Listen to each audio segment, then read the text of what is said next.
Department duty.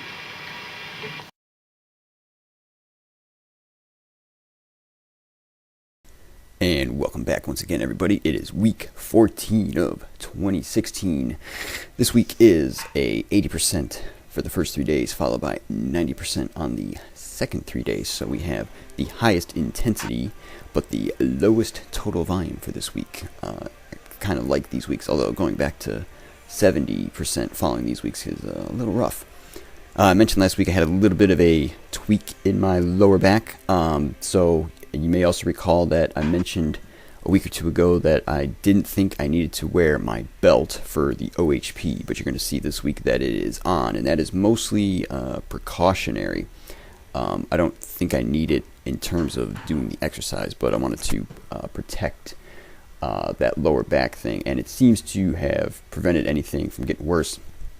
You know, it was one of those total old man situations when something went wrong with my back because I had driven to work and was getting out of my car when I was like, ooh, something doesn't feel right back there. You know what I mean? So it'd be a lot better if it was like, you know, I was trying to squat like 800.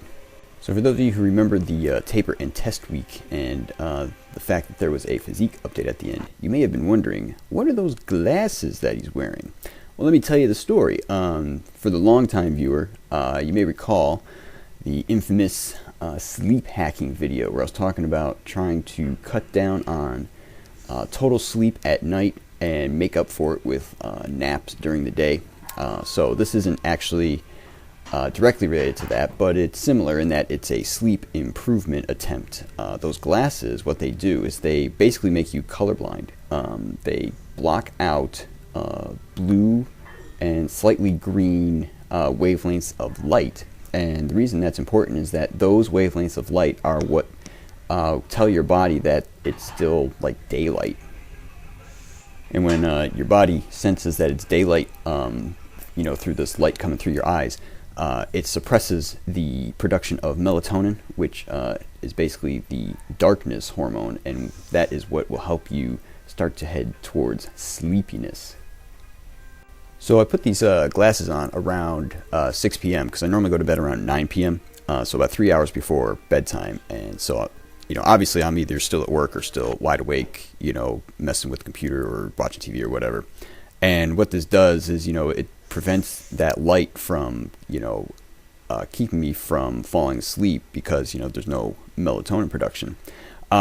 It's hard to say at the moment whether the improvements I've seen in my sleep quality, because I definitely have been sleeping very well, are correlation or causation. You know what I mean? I don't know if it's because of the glasses that I'm sleeping really well or if it just would have happened anyway.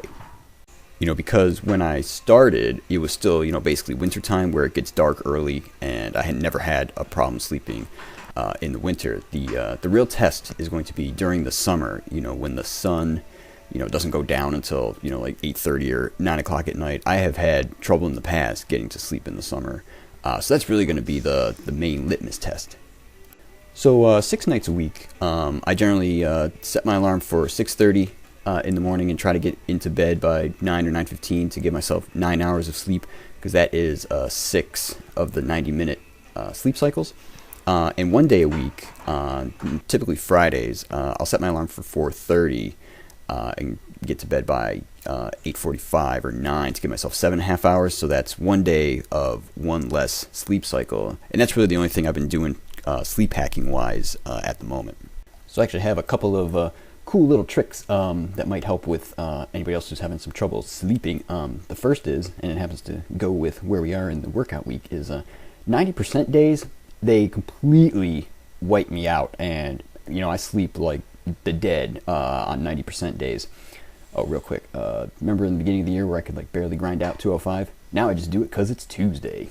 It just pops right up. Yeah! But anyway, it seems like when you do super heavy weights, it completely wipes out your nervous system, and, you know, the sleep thus seems to be deeper and more restorative than otherwise. Kind of like when you've had a day where, you know, you've had to work really hard and think all day. The same kind of effect. And we're here on hump day. Another cool little thing that I found, and I really thought when I first saw this that it was completely bunk, because it was in a comment underneath some internet article I had read. I'm not even sure that the internet article had anything to do with sleep, but the comment said something like, when I ground myself before going to bed, I seem to sleep better and have a lot more dreams. And like I said, my first reaction was, that's nuts. But then my second reaction was, that's easy to test. I don't have to like pay any money or anything. So I just stuck like a little piece of metal in the third prong of an electrical outlet. Now, people, make sure you put it in the right, the right prong, and don't like zap yourself to death. But if you put it in the third prong, that is actually connected to Earth, and touching that, before going to bed, that should, if you have any charge on you, should, dissipate the charge. And I gotta say, it's kind of like the previous thing where I was talking about, I don't know if it's correlation or if it's causation, if I would have, had crazy dreams, and, I seem to remember like multiple dreams every night these days. And I don't know if that would have happened without it, but it seems to work. So I've been doing it, and to really test it, I'm gonna have to take it out for, about a week and see if it goes away. And thus, the point of this whole rant is that you should work on your sleep, because it is highly beneficial when you're trying to do a boatload of work in the cage. So that is going to pretty much be it for this week, fellas. We will see you next time. But as always, we're going to sign off with mother,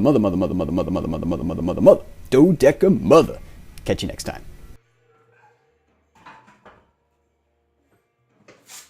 Volume update for the week. We actually have to go way back to compare to week 8, because the most recent 80-90 week happened to fall during taper and test week, so obviously we didn't actually do 80-90. As you can see, for the year, we've hit 1.63 million, and we're doing good. In the 2016 goals update, as you can see, we've passed into the 3,000 realm of the 10K chin-up challenge. The back was better this week, although I was having some interesting knee pain going on. I don't think pain ever actually goes away, it just kind of moves around. But anyway, the other stuff, counting calories, working on abs, warm-up stretching, all that stuff, same as always. And this week's metabolic update, the target for the week was 2920 calories per day, which we hit bang on the nose. No surprise tuna subs this week, so that helps hit the numbers dead on. The weight barely budged this week, so that's good. And next week we're going up to 2940. Awesome.